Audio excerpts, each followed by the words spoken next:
Noong dekada 80, nang ako ay nasa murang edad pa lamang at nagtatrabaho sa isang establishmento sa Maynila. Doon ko unang nakilala ang aking naging asawa na si Maria. Ako ay nagdi-deliver ng mga tela sa iba't ibang lugar.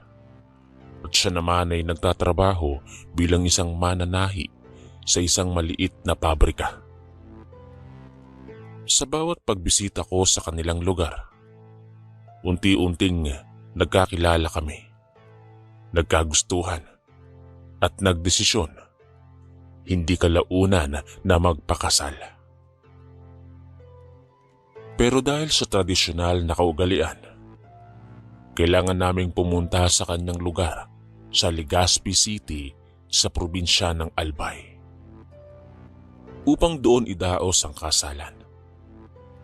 Medyo mahal ang pamasahe noon, kaya limitadong miyembro lamang ng aking pamilya ang nakasama. Ang aking ama na si Pedro at ang aking ina na si Rosa. At ang dalawa kong kapatid na si Elena at Miguel. Habang naglalakbay kami patungo sa Legazpi, halo-halong kaba at saya ang aking nararamdaman. Hindi pa ako nakapunta sa lugar na yon, ngunit nilakasan ko ang aking loob dahil alam kong ito ang tamang hakbang para sa aming pag-ibig.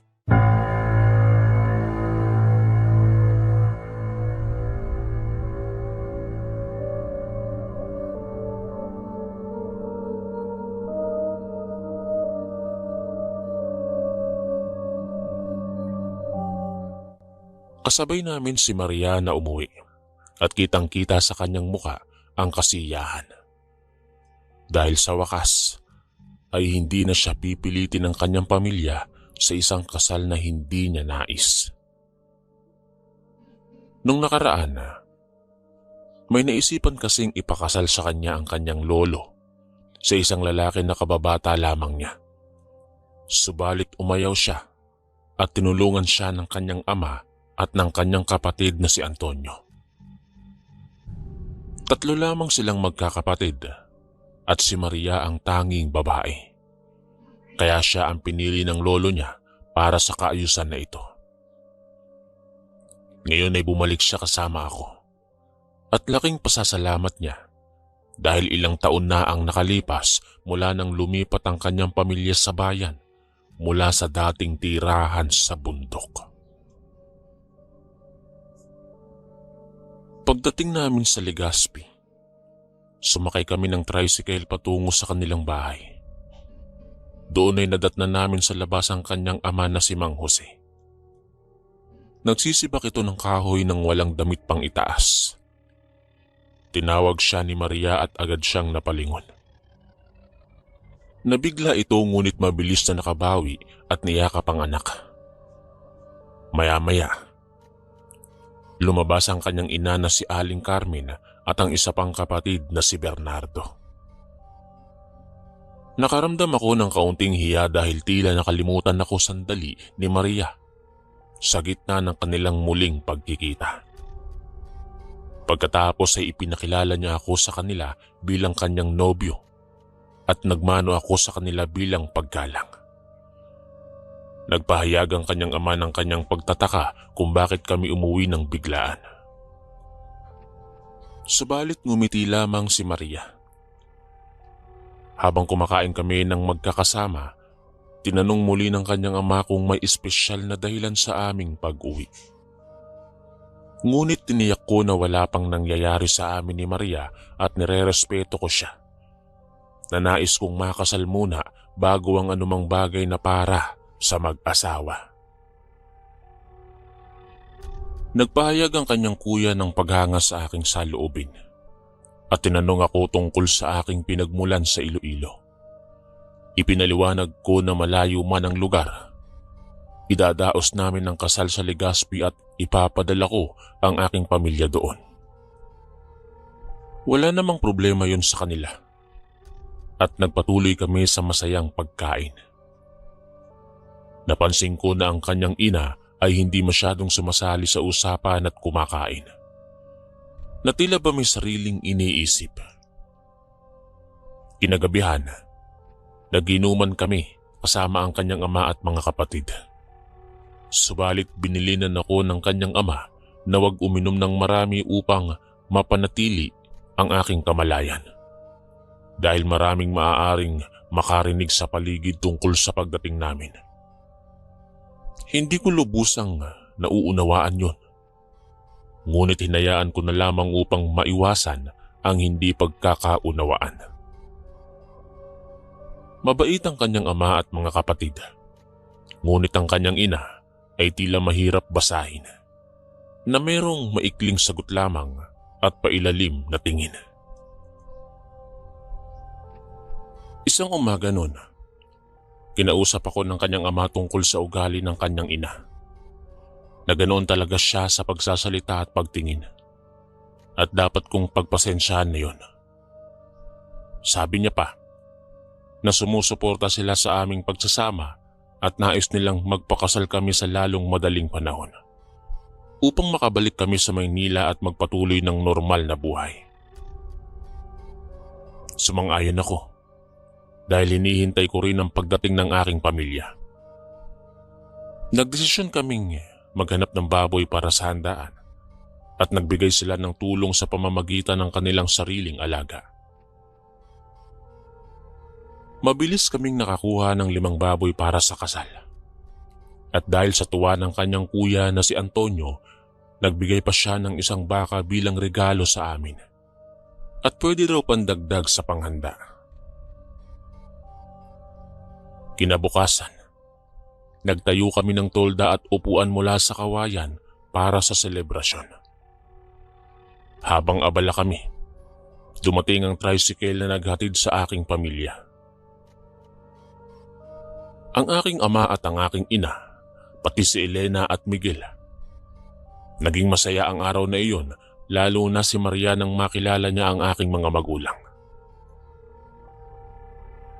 Nang sumapit ang gabi, dahil sa pagod sa biyahe, agad na natulog ang aking pamilya. Ngunit ako ay hindi kaagad nakatulog.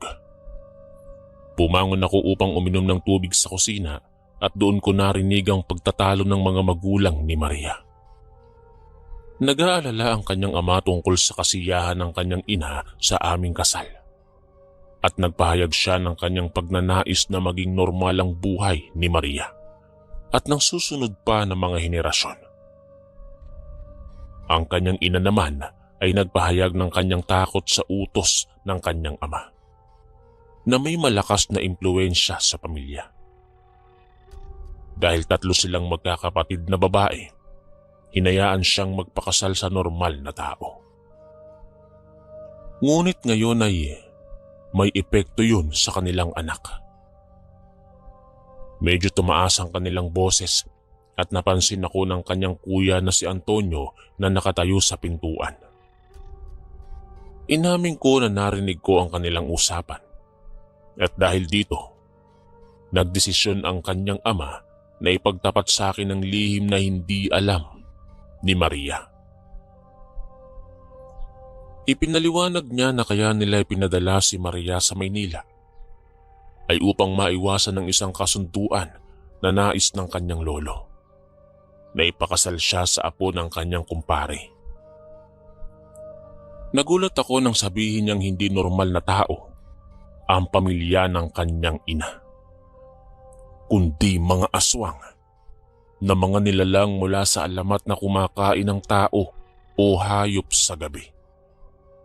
Tiniyak niya na hindi aswang ang kanyang ina, ngunit ang kanyang pamilya ay oo. At nais nilang ipakasal si Maria sa isang may dugong aswang upang lumikha ng espesyal na lahi. Dahil purong tao si Maria, magiging malakas at delikado ang susunod na henerasyon. Nagulat ako, ngunit naniwala dahil may karanasan ako sa mga ganitong bagay mula sa aking ama na isang manggagamot. Nagpahayag ako ng aking pagmamahal kay Maria at pagtutol sa plano na iyon.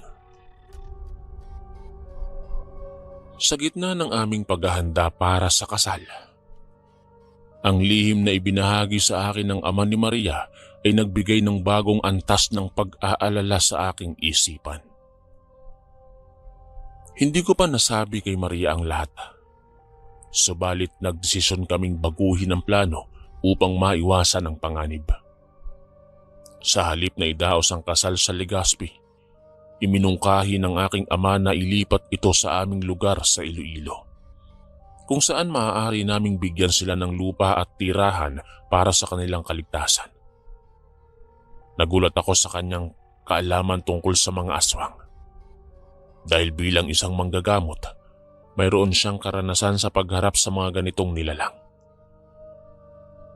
Ipinaliwanag niya na ang lahi ng aswang na nais ipakasal kay Maria ay mataas na uri, at ang layunin ay lumikha ng malakas na susunod na henerasyon sa pamamagitan ng paghalo ng dugo ng purong tao at purong aswang. Nagpahayag ang ina ni Maria ng kanyang pagsang-ayon sa plano na ito nang walang pagdadalawang isip, dahil matagal na niyang nais na umalis sa lugar na yon. Bagaman dati ay wala siyang lakas ng loob, ngayong nalaman niyang manggagamot ang aking ama, naramdaman niyang magiging ligtas ang kanyang pamilya. Sumang-ayon ang buong pamilya at nagdesisyon kaming ipagbili ang mga hayop na inihanda para sa handaan. Kabilang na ang 5 baboy, 6 na baka mula kay Antonio, at 3 kalabaw mula kay Bernardo. Hindi lahat ay naibenta kaagad dahil sa dami. Subalit nagpatuloy kami sa paghahanda ng pag-alis. Nagtaka naman si Maria sa biglaang pagbabago. Subalit tiniyak ko na ipapaliwanag ko ang lahat pagdating namin sa Iloilo. Kahit nalungkot siya dahil hindi natuloy ang kasal sa kanyang lugar, inintindi niya ang sitwasyon. Habang kumakain kami ng hapunan, sinabi ng kanyang ama na bukas na kami dapat umalis, kahit hindi pa nauubos ang ipinagbibili, dahil nababahala siya na baka matunugan kami ng mga kamag-anak ng kanyang ina. Sumang-ayon naman kaming lahat at naging maayos ang gabi na yon. Kinabukasan, naibenta namin ang 3 kalabaw. Subalit may 2 baboy pa na natira. Inihabilin na lang ito sa kanyang kumpare. Habang nag-aayos kami ng mga gamit, biglang umalinsangan ng paligid, kasabay ng isang maalinsangang amoy at malalakas na pagkatok sa pintuan. Nagpahayag ang isang tinig mula sa labas na buksan ang pinto, na nagbigay ng takot sa ina ni Maria at kaba sa kanyang ama. Nagdesisyon ang aking ama na huwag pansinin yon at magsama-sama sa iisang kwarto para sa proteksyon. Pinamunuan niya ang mga lalaki sa sala, habang ako ay inatasang bantayan ang mga babae sa kwarto. Gumawa siya ng bilog sa sahig gamit ang asin at dasal, at doon kami pinatayo upang maprotektahan. Maya-maya pa'y narinig naming muling nagsalita ang nilalang na nasa labas. Sinabi nito na alam niyang may kasama kaming albularyo, at pinaalala niyang ipapakasal si Maria sa apo ng kanyang kumpare mula pa nung bata. Nagpahayag ang ama ni Maria ng kanyang pagtutol na siya ang may karapatan bilang ama na pumili para sa kanyang anak. Ang tinig mula sa labas ay muling nagpahayag ng kanyang galit at pagmamalaki sa kanyang kapangyarihan bilang aswang, at nag-utos sa kanyang mga kasama na gawin ang dapat. Nagpatuloy ang aking ama sa kanyang ritual na gumawa ng bilog sa parehong lugar para naman sa mga babae. Maya-maya pa'y narinig namin ang pag-angil mula sa labas, na nagpapahayag ng kanilang pagkadama sa aming proteksyon. Nagtanong ito tungkol sa totoong kakayanan ng aking ama na nagpahayag ng kanyang galit at desperasyon. Sinubukan nilang bungguin ang bahay, ngunit napahiyaw ang mga nilalang na tila napaso sa dingding. Nagpatuloy ang paghampas sa bubungan na tila may malalaking bagay na nais dumapo. Muling nagpahayag ang aking ama ng kanyang babala laban sa kanilang galaw. At kumumpas siya gamit ang kanyang sinturon na gawa sa espesyal na material mula sa bunot ng nyog at sasa. Habang iwinawasiwas niya yon, narinig namin ang pagpalaho ng nilalang sa bubungan na bumagsak sa lupa. Nagpatuloy siya sa kanyang usal at isa pang nilalang ang bumagsak. Nagpahayag ng tinig ng kanyang hamon sa aking ama, na nag-aakalang mahina lamang siya, ngunit ipinahayag ng aking ama na hindi siya ordinaryong manggagamot kundi isang tagahanap at tagabuka ng mga ganitong nilalang. Nagpatuloy ang kanyang kumpas at isa pang nilalang ang nahulog, na nagpahayag ng kanyang galit at pangako na may darating pang iba upang kalabanin kami. Nagpahayag pa ito ng kanyang sumpa sa ina ni Maria na tinawag niyang Catalina. Nagagapang siya sa hirap kasama ang kanyang pamilya dahil sa kanyang pagtataksil sa angkan. Nagpahayag naman ang aking ama na wala ng kapangyarihan ng sumpa na yon dahil tinanggal niya ang kakayahang lumipad at magsumpa ng nilalang. Nagpahayag ito ng kanyang kahihiyan at pagkawala ng kapangyarihan mula sa kadiliman. Iniutos ng aking ama na umalis na sila at magbagong buhay dahil may panahon pa para magbago. Wala na kaming narinig na sagot mula sa kanila at dahan-dahang lumayo ang mga hakbang. Nagpahayag ng paghanga ang ama ni Maria sa aking ama at nag-umaga na nang matapos ang sagupaan. Nagpatuloy kami sa pag-iimpake ng mga gamit at ang mga bagay na hindi na madadala ay ipinamigay sa kapitbahay.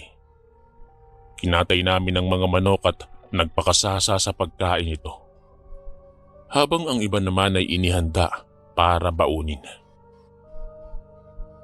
Habang abala, napansin namin ang ilang tao na nagmamasid, na tila hindi ordinaryo. Ngunit hinayaan namin iyon dahil sa hapon na ang aming alis. Nagdesisyon kaming sumakay ng bus patungo sa Maynila. Pagkatapos ay nagbarko patungo sa Iloilo at ferry boat patungo naman sa aming bayan. Bagaman mahaba ang biyahe, handa kami para sa ikatatahimik ng pamilya. Bago sumakay, inirasyonan kami isa-isa ng aking ama para sa proteksyon, dahil alam niyang susundan kami ng mga nilalang. Habang tumatakbo ang bus patungo sa Maynila mula sa Legazpi, naramdaman namin ang simula ng mga pagsubok na inaasahan ng aking ama. Mayroong pumara sa unahan at sumakay ang 3 lalaki at 1 babae na tila mayroong layunin. Sinadya ng aking ama na umupo sa likuran namin ni Maria dahil alam niyang kami ang puntirya. Tama siya, dahil ang babae ay umupo sa katapat naming upuan at kitang-kita ang kanyang pagbubukan ng bibig habang nag-oorganisa ng isang uri ng orasyon. Nagpatuloy ang aking ama sa kanyang kontra-orasyon na nagiging mas mabilis habang tumatakbo ang bus. Maya-maya pa, sabay-sabay na parang nagsusuka ang 4 at nagpahayag sila ng kanilang pagnanais na huminto ang bus. Napalakas ang pag-apak ng driver sa preno na naging sanhi ng pagkawala ng balanse ng iba pang pasahero. Dali-daling bumaba ang 4 at sa aking ama ay kitang-kita ang pagbabago ng kanilang aura. na nagiging hindi ordinaryo habang namumula ang kanilang mata sa gigil. Habang nagpapatuloy ang bus sa pag-andar, nakaramdam ang konduktor ng sakit sa tiyan at panghihina, na tila naapektuhan ng orasyon ng mga nilalang. Nilapitan siya ng aking ama at ginamot sa pamamagitan ng paghaplos ng langis sa pusod at sikmura nito. Pagkatapos ay pinaupo upang makapagpahinga. Nakatulog ang konduktor at hinayaan niyo ng driver dahil wala pang ibang pasahero na bababa o sasakay. Naging matiwasay ang natitirang biyahe hanggang sa makarating kami sa Maynila, kung saan sumakay kami ng barko patungo sa Iloilo. Pagdating namin sa Iloilo, pansamantalang nanirahan ng pamilya ni Maria sa aming tahanan habang ginagawa namin ang kanilang bagong bahay. Tulong-tulong kaming mag-anak sa paggawa nito, na madali lamang dahil sa aming karanasan sa ganitong gawain. Matapos ang bahay ng mga magulang ni Maria, sinunod namin ang aming sariling tahanan bilang mag-asawa. Doon namin idinaos ang aming kasal, na naging maayos at matiwasay. Walang anumang abala mula sa mga nilalang. Pagkalipas ng ilang buwan, nabuntis si Maria sa aming panganay na anak, at bumalik ako sa Maynila upang ipagpatuloy ang aking trabaho, habang siya naman ay nananatili sa Iloilo para sa kanyang kaligtasan. 2 taon ang lumipas nang biglang magkasakit ang ina ni Maria. Sa una, hindi namin alamang sanhi. Ngunit nang suriin ito ng aking ama, napag-alaman niyang may ginawa ang aswang sa kanya. Tila ba may lumalaking binhi sa kanyang tiyan na mabilis na lumalaki dahil sa likas ng dugo ng aswang mula sa kanyang ama. Dahil hindi niya ito makontrol, nakakain ito ng kanyang katawan na nagiging sanhi ng kanyang pagkaluba. Pinapili namin ang pamilya kung bubuhayin ng ina o tatanggalin ang sisiw sa tiyan. Dahil kapag tinanggal, hindi na magtatagal ang kanyang buhay. Bago pa man magdesisyon ang ama ni Maria, nagpahayag na ang ina mismo ng kanyang nais na tanggalin ang sisiw. Dahil ayaw niyang maging aswang at magdulot ng panganib sa kanilang pamilya. Lalo na sa kanyang apo. Dahil sa kanyang sariling desisyon, sumunod kami at gumawa ang aking ama ng langis mula sa niyog. Hinaluan ng nilagang dahon ng suha at kalabasa na ipinainom sa kanya. Makalipas ang ilang sandali, sumuka siya ng sumuka hanggang sa mailuwa ang malaking sisiw. Nagiging maliit ang kanyang ngipin na matatalas. Ngunit inilagay ng aking ama ang sisiw sa garapon na puno ng langis at ugat ng halaman. Kasunod nito ay ang panghihina ng ina ni Maria na nagdulot ng kalungkutan sa buong pamilya. Wala na kaming nagawa kundi tanggapin ang kanyang kapalaran. At nagpatuloy kami sa aming buhay sa Iloilo na may bagong simula. Sa paglipas ng mga taon, naging matatag ang aming pamilya na natuto mula sa mga pagsubok na yon. Nagtrabaho ako ng masigasig sa Maynila habang regular na bumabalik sa Iloilo. At lumaki ang aming anak na malayo sa mga lihim ng nakaraan. Ang mga kapatid ni Maria ay naghanap ng sariling buhay sa bagong lugar na nagiging produktibo sa pagsasaka at maliit na negosyo. Ang aking ama naman ay patuloy na nagbigay ng proteksyon sa pamamagitan ng kanyang kaalaman bilang manggagamot na nagiging gabay sa aming lahat. Wala nang sumunod na pagsubok mula sa mga nilalang dahil ang aming paglipat ay nagbigay ng bagong simula na walang takot. Natuto kaming pahalagahan ng normal na buhay na malayo sa mga tradisyon na nagdudulot ng sakit at panganib. sa aming bagong tirahan sa Iloilo. Nagpatuloy ang aming buhay na puno ng kapayapaan at pag-unlad. Matapos ang kasal at ang pagsilang ng aming panganay, nagdagdag kami ng mga anak na lumaki sa isang kapaligiran na malayo sa mga lihim ng Albay. Nagtrabaho ako ng mas matagal sa Maynila upang matustusan ang aming pangangailangan. Habang si Maria ay nag-aalaga sa mga bata at tumutulong sa maliit na hardin sa aming bakuran. Ang pamilya ni Maria ay nag-adapt ng mabilis sa bagong lugar na nagiging bahagi ng komunidad sa pamamagitan ng pagsasaka at pakikipagkapwa. Ang aking mga magulang ay patuloy na nagbigay ng suporta, lalo na ang aking ama na gamit ang kanyang kaalaman upang maprotektahan kami ng tuloy-tuloy mula sa anumang posibleng banta. Sa paglipas ng mga taon, nagiging malinaw ang mga aral mula sa aming karanasan. Natuto kaming pahalagahan ang kalayaan sa pagpili ng landas sa buhay, na hindi dapat diktahan ng mga tradisyon o lihim na kapangyarihan. Ang pag-alis namin sa Legazpi ay nagbigay ng bagong simula, na nagpapahintulot sa amin na magtayo ng pamilya na batay sa tunay na pag-ibig at paggalang. Ang mga pagsubok sa daan, tulad ng mga nilalang na sumunod sa amin, ay nagiging paalala na ang totoong lakas ay nagmumula sa pagkakaisa at tamang desisyon. Wala nang karagdagang abala mula sa pamilya ng ina ni Maria dahil ang aming proteksyon ay naging matibay sa pamamagitan ng ritual at pananampalataya. Nagiging mas malakas ang aming ugnayan bilang pamilya, na nagbabahagi ng mga kwento mula sa nakaraan nang hindi nagdudulot ng takot. Ang mga anak namin ay lumaki na may kaalaman sa mga alamat. Ngunit ginagamit namin yon upang turuan sila ng katapangan at pag-iingat. Ang aking mga kapatid ay nagbigay ng tulong sa aming negosyo na nagiging matagumpay sa paglipas ng panahon.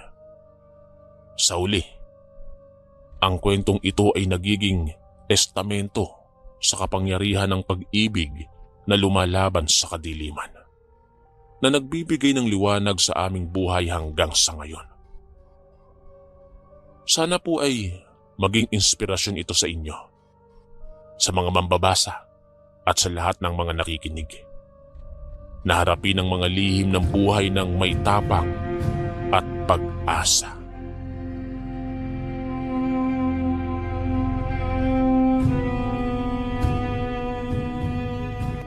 Mapagpalang araw po sa mga masusugid na nakikinig sa channel na ito, pati na rin po sa mga bumubuo nito. Tawagin niyo na lang ako sa pangalang Kuya Pilo. Ngayon ay 62 years old na. Nakatira dito sa Las Piñas at patuloy pa ring lumalaban sa buhay. 17 taong gulang ako nang maranasan ko ang kababalaghan tungkol sa isang nilalang na kung tawagin namin dati ay kanibal. Pero dahil sa pabago-bagong henerasyon ay mas kilala na ito sa tawag na aswang. Kumakain ng sariwang laman ng hayop o tao man. Naniniwala ba kayo sa ganitong nilalang? Marahil ang ibang kabataan ay hindi na. Subalit mas marami pa rin ang naniniwala na totoo sila at nasa paligid lang, nagtatago. Kaya ngayong araw o gabi, hayaan niyo akong ibahagi sa inyo ang karanasan ko. Nang mga panahong ito, ay nag-aaral ako ng kolehiyo sa aming lugar. Hindi naman kami mahirap. Kumbaga ay kaya lang akong pag-aralin ng aking mga magulang.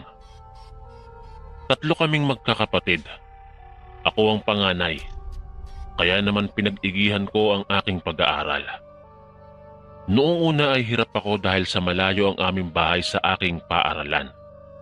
Siguro kung lalakarin ito ay halos 5 oras. Kaya naman kumuha ang nanay ng mauupahang motor sa tuwing may pasok ako Subalit nahihirapan pa din kami. Kaya naman nagpasya ang aking ama at ang aking ina na kumuha na lang ako ng mauupahang bahay sa bayan. Noong una ay malungkot dahil hindi ko makakasama ang aking pamilya sa araw-araw. Ngunit kailangan dahil na din sa porsigido akong makapagtapos ng pag-aaral. Isang araw na balitaan namin na halos isang linggong walang pasok. Kaya naman masaya ako dahil sa makakasama ko ang aking pamilya ng matagal.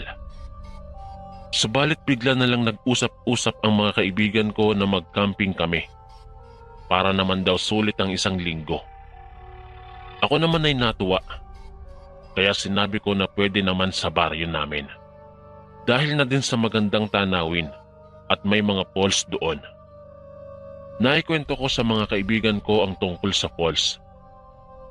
Kaya naman mas natuwa pa sila dahil sa aking tinuran.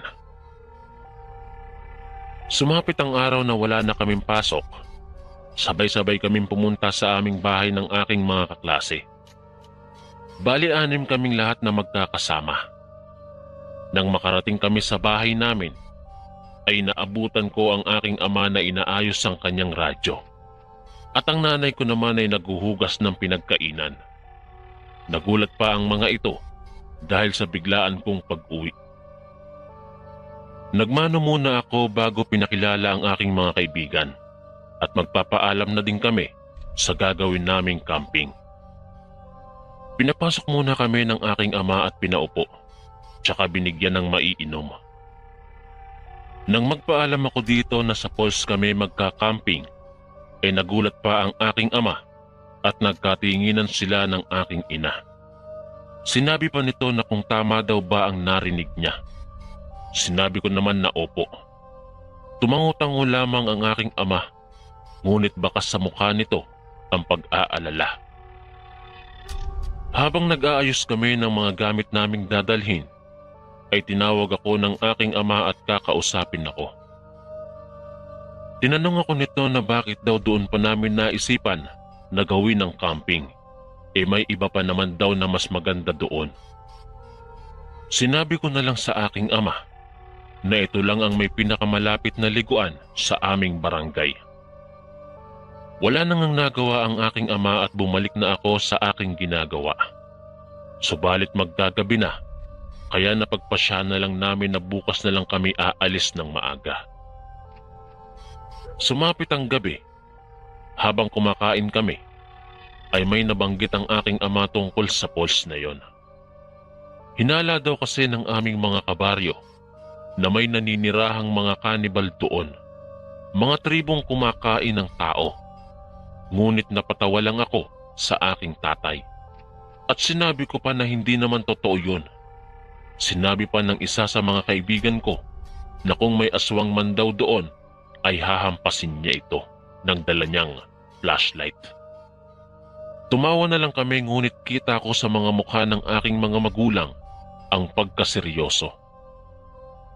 Habang natutulog kami, ay may napansin akong tao na papalapit sa bag ko. At parang may nilagay ito.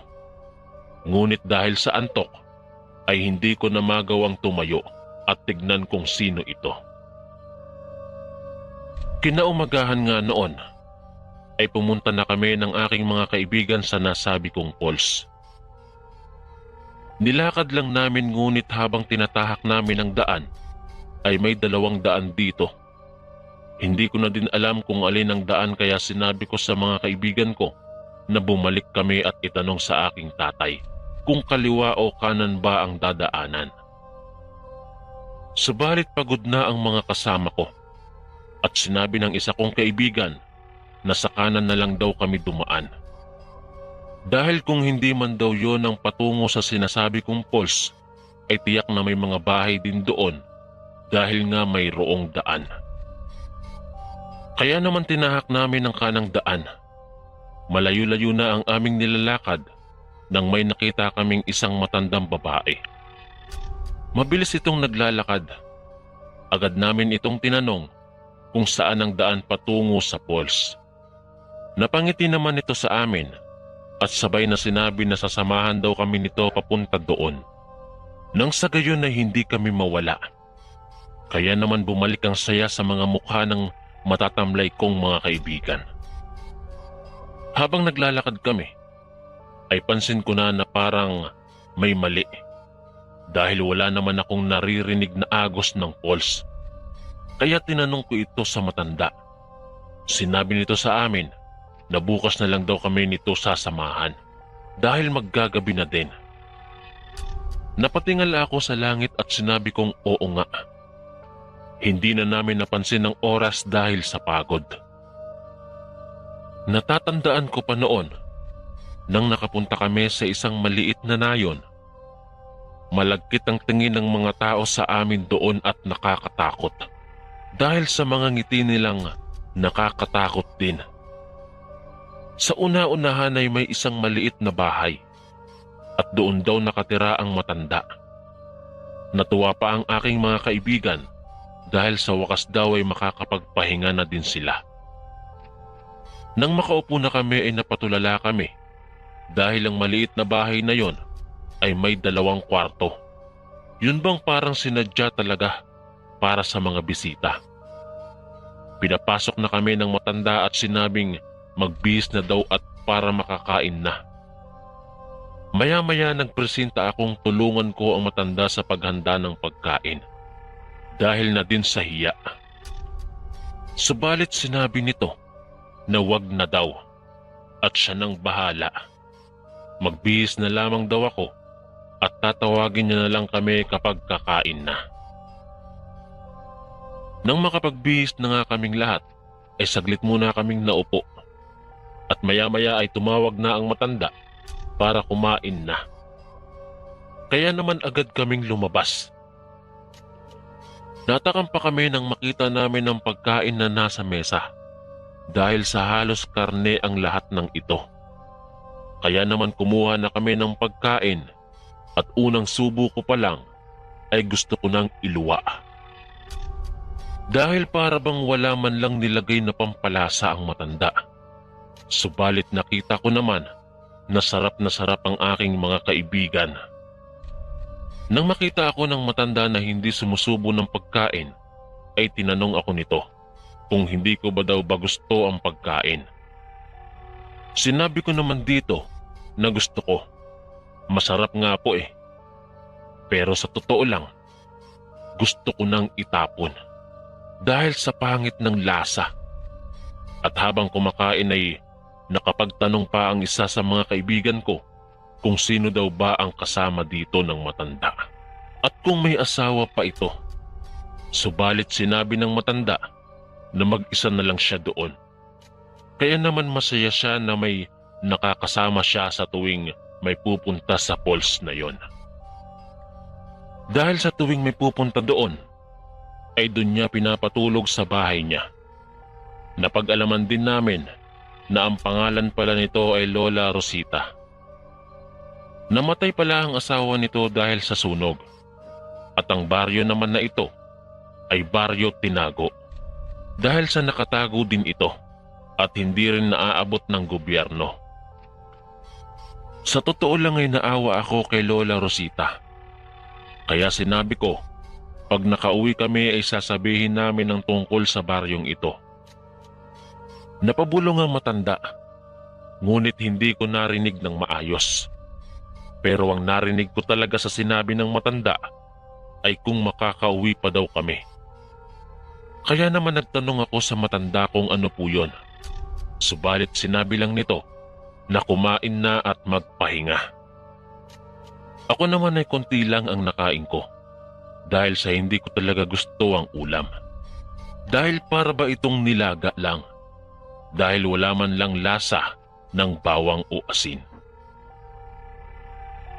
Pagkatapos naming kumain, ay hindi na kami pinatulong ng matanda na magligpit ng pinagkainan. Bagkus ay pinapunta na lang kami nito sa loob ng kwarto, kaya wala na kaming nagawa. Nang nasa loob na kami ng kwarto, ay tinanong ko ang mga kasama ko kung anong lasa ng pagkain. Subalit sinabi nila sa akin na masarap daw, kaya ngiti na lang ang naging tugon ko. Sinabi ko na lang na baka siguro ay maling parte ang nakuha ko. Maya-maya pa habang natutulog kami, ay may kumakalabit sa akin. Kaya naman napabalikwas ako at tinanong kung ano yon. Nakita ko ang isa kong kaibigan na magpapasama daw dahil tinatawag siya ng kalikasan. Subalit hindi ako sumama dahil sa antok na din ako. Kinaumagahan ay narinig ko ang ingay ng mga kasama ko at para bang may hinahanap ang mga ito. Pagmulat ko, habang kumukusot pa ng mga mata ko, ay narinig ko ang tanong ng isa kong kaibigan. Hinahanap nito ang isa naming kaibigan dahil nawawala daw. Sinabi ko na lang na baka nasa labas. Subalit sabi nito ay wala. Kaya naman lumabas kami at pumunta kay Lola Rosita at tinanong kung nakita nito. Subalit hindi lamang ang naging tugon nito. Kaya napagpasyaan namin na hanapin namin ang kaibigan ko at baka naglakad-lakad lang. Ngunit habang naglalakad-lakad kami, ay pansin namin ang mga taong nakatingin sa amin na para bang kinakain na kami. Kaya naman bumalik na kami sa bahay ni Lola Rosita. Hindi na namin alam kung anong gagawin dahil sa hindi naman kami pwedeng umuwi na hindi namin kasama ang isa naming kaibigan. Kaya naman humingi kami ng tulong kay Lola Rosita. 3 kaming magkakasama noon na naghahanap at ang 2 naman ay sasama kay Lola Rosita para maghanap din. Naalala ko pa na nagpapasama ito kagabi kaya naman hinanap namin ito sa kagubatan. Dahil baka nahulog lamang sa isang trap dahil may mga ngaso doon. Subalit nalilibot na namin ang buong kagubatan ay wala kaming mahanap. Nagpasya akong umuwi muna para kunin ang bag ko. Pagkakuha ko ng bag ko ay mabilis kaming umalis at naghanap ulit. Subalit nang sumapit na ang gabi ay nagpasya na kaming umuwi. Ngunit nang malapit na kami sa bahay, ay narinig namin ang sigaw. Kilala namin kung kaninong sigaw yon. Kaya dali-dali kaming tumungo ngunit napatigil kami sa aming pagtakbo. Dahil sa hindi kalayuan, ay nakita namin ang 3 naming kaibigan na kapwa nakagapos sa tig-iisang haligi habang walang saplot. Maya-maya pa ay lumapit si Lola Rosita at sabay kinagat ang leeg ng kaibigan namin. At nang tumingin ito sa mga tao, ay nakita namin ang nakakatakot nitong anyo. Mapupula ang mga mata nito na para bang nagliliwanag na apoy at naghahabaan ang mga ngipin nito. Pinagmasdan din namin ng iba pang tao at ganun din ang mga itsura nila. Nakakatakot sila at gusto na naming tumakbo. Subalit gusto din naming maligtas ang 2 pa naming kaibigan na buhay habang umiiyak at sumisigaw ng tulong. Napapaluhan na lang kami dahil sa kalagayan ng iba naming kaibigan. Sinisisi ko ang aking sarili dahil sa maling daan kami pumunta. Maya-maya lang ay nagwika ang matanda na walang kakain hanggat hindi pa kaming 3 nakikita. Kaya naman kinabahan kami at bigla kaming umatras ng dahan-dahan. Nagkubli kami sa isang madahong parte at nakita pa namin ang isang aswang na tumanaw sa amin sa may banda kung saan kami naroroon. Nang makaalis na ito, ay bigla kaming nagpulasang 3. Para ba kaming mga batang magkakahawak ang kamay habang tumatakbo. Naiiyak na din kami noon dahil sa takot. Ilang minuto lang ay narinig na namin ang mabibigat na yabag na tumatakbo habang umaangil. Alam namin na iyon na ang mga aswang. May isa kaming asong nakita at malaki ito at sobrang itim habang namumula ang mga mata. Sa sobrang takot ay bigla kong nabitawan ng dala kong bag at dahil doon ay nalaglag ang laman nito at nakita ko ang isang supot na naglalaman ng kalamansi. May kasama din tong sanga na maraming dahon at mga tinik. May tubig na parabang katas ng kalamansi at may tansong punyal, asin at bawang. Kaya naman agad namin itong pinulot at lakas loob naming hinarap ang malaking aso. Hinataw ko ito ng mahabang sanga ng kalamansi at napaatungal ito bigla.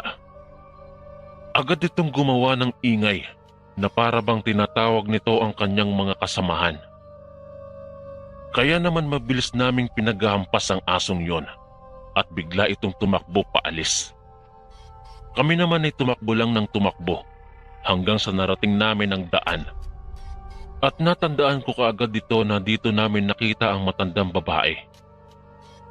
Kaya naman mas nagmabilis pa kami sa pagtakbo hanggang sa marating namin ang aming bahay.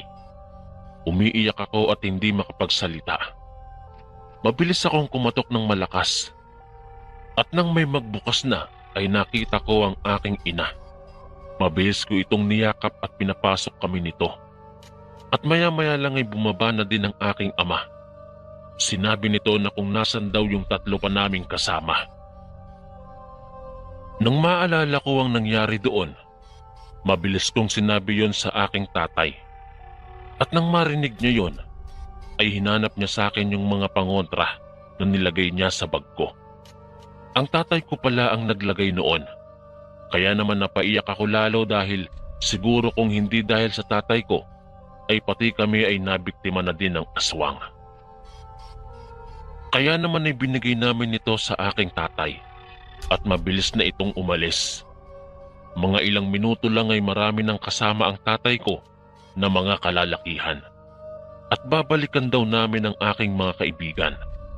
Kaya naman mabilis kaming sumama at lakad takbo na ang aming ginagawa para maabutan pa naming buhay ang aming mga kaibigan. Nang malapit na kami sa maliit na pamayanan na yun, ay pinapatay ng tatay ang mga ilaw para hindi kami nito mahalata. Ang iba naman ay nilalagyan na ng katas ng kalamansi ang dulong mga kawayan na pinatulis nila. Ang tatay ko naman ay hawak-hawak ang sanga ng kalamansi na may mga tinik. Ang iba naman ay mga itak nila ang nilagyan ng katas ng kalamansi. Lumapit pa kami roon para kita namin ang ginagawa ng mga aswang. Nagkakagulo ang mga ito at wala na rin ang katawan ng aming mga kaibigan sa poste kung saan sila ginapos. Kaya naman mabilis ko iyong sinabi sa aking tatay. Naghudyat ng signal ang tatay ko para lumusob. Subalit may aswang na nakaamoy sa amin. Kaya naman umatungal ito at sabay na nag-iba ng anyo.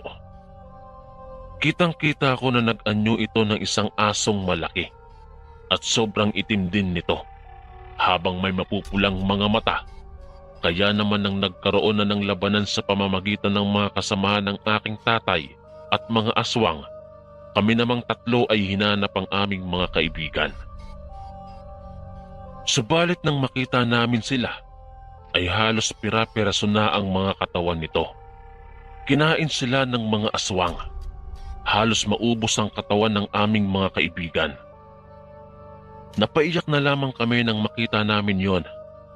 Nakita namin si Lola Rosita, kaya naman namuo ang galit sa puso ko. Nang makita din naman kami nito, ay bigla itong naging isang pangit na nilalang at sinugod kami. Bigla nitong dinumog ang kaibigan ko, kaya tinulungan ko ito. Ngunit malakas si Lola Rosita sa anyong aswang nito, kaya nakalmot ang tiyan ko. Nang makita ako ng tatay ko, ay tinapon nito sa akin ang sanga ng kalamansi na mayroong mga tinik. Mabilis ko iyong dinampot at agad ko itong hinampas. Napaatungal si Lola Rosita at sabay na lumingon sa akin. Tatayo pa sana ito, ngunit pinaghahampas ko pa yon.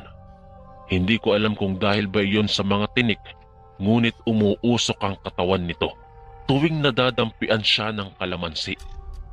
Dahil sa galit ko, ay hinampas ko ito ng hinampas.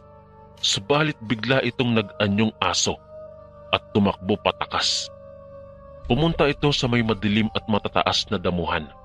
Subalit hindi na ito pinahabol sa akin ng aking ama dahil baka mapahamak daw ako.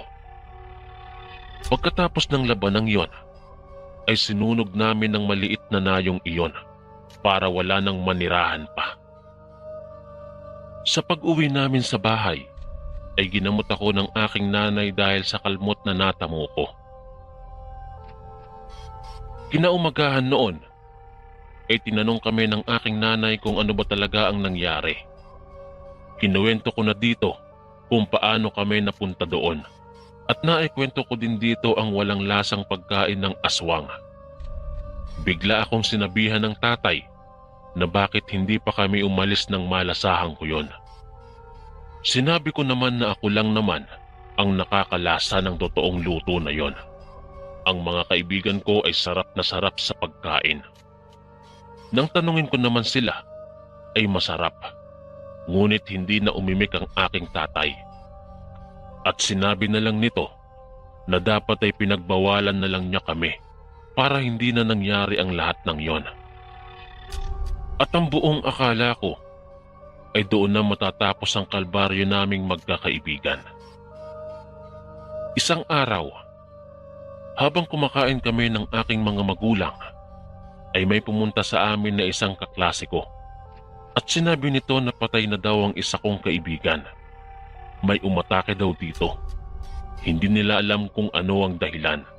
Dahil ang nakakatakot daw ay wala itong lamang loob at halos lumuwa ang mga mata nito. Natakot naman ako nang sinabi iyon at alam kong si Lola Rosita ang may kagagawan noon. Bumalik siya para maghigante dahil sa pagpaslang namin sa mga kauri niya. Kaya nagdoble ingat kami noon ng aking mga magulang. Palaging naglalagay ng bawang at asin sa palibot ng bahay namin. Isang araw, matapos lamang ang nangyaring yon sa kaibigan ko, ay sumunod na naman ang isa ko pang kaibigan na kasama ko nang mangyari ang paggapi sa mga aswang na yon. Isa sa mga kabaryo ko na kaklase ko din ang nagsabi sa amin.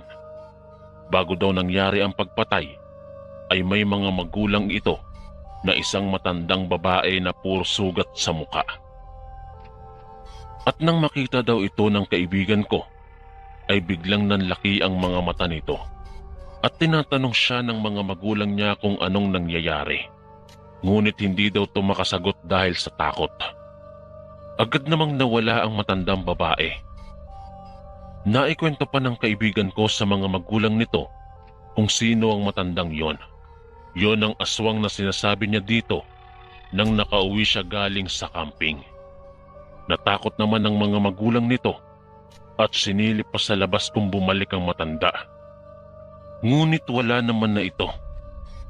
Kaya binantayan nila ang aking kaibigan. Ngunit nang papaalis na sila sa kwarto, ay isang itim na pusa ang nakita nila sa bintana.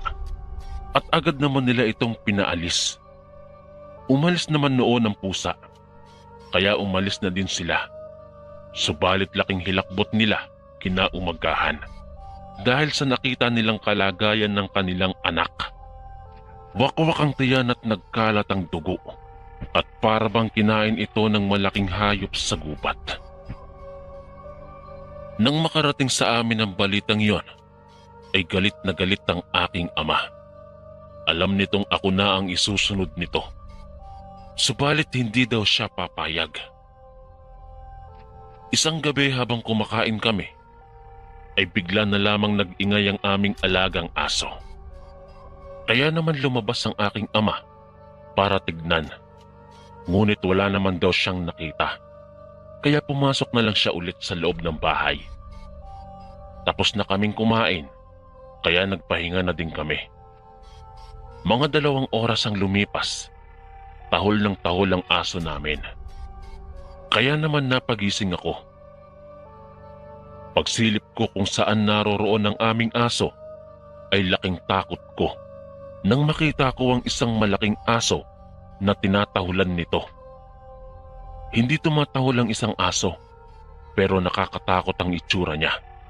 Mapupula ang mga mata habang naglalaway. Dahil sa nakita ko ay ginising ko ang aking ama at saka kami lumabas bitbit ang sanga ng kalamansi na maraming tinik. at itak ng aking ama. Subalit paglabas namin ay wala naman ang aso. Nagbantay pa ang aking ama, subalit hindi na naman bumalik ang aso, na sa palagay ko ay isa iyong aswang. Pagpasok ng aking ama ay natulog na din ako. Subalit kinaumagahan ay nagising ako dahil sa sigaw ng aking nanay. Kaya mabilis akong tumakbo sa labas. At bumungad sa namumuta ko pang mga mata ang aso namin na halos pira-piraso na lamang ng aking makita. Galit na galit ang aking ama nang makita yon at gustong-gusto na nitong patayin ang aswang. Kaya naman alam niyang babalik yon at sinabihan ako nito na mamayang gabi ay maghanda daw ako dahil papatayin na namin ang aswang. Nagpatulis kami ng kawayan at kumuha pa kami ng sanga ng kalamansi na maraming tinik at nilagyan din namin ito ng katas ng kalamansi. Kaya naman noong sumapit na ang gabi ay hindi muna kami natulog ng aking mga magulang at kapatid ko dahil sa gagawin namin at pinatay din namin ang lahat ng ilaw. Mga ilang oras lang, sa tingin ko ay saktong 9:00 na yon ng gabi, nang biglang may narinig akong tumalon sa bubungan patungo sa tapat ng pinaghihigaan namin. Sinenyasan ako ng aking tatay na huwag maingay at dahan-dahan siyang bumangon at kinuha ang mahabang kawayan na tinulisan at nilagyan ng katas ng kalamansi.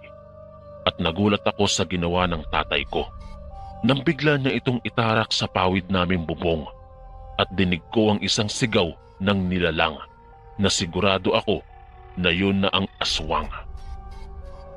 Mabilis na binuhay ng nanay ko ang ilaw at sinigawan ako ng tatay na lalabas kami.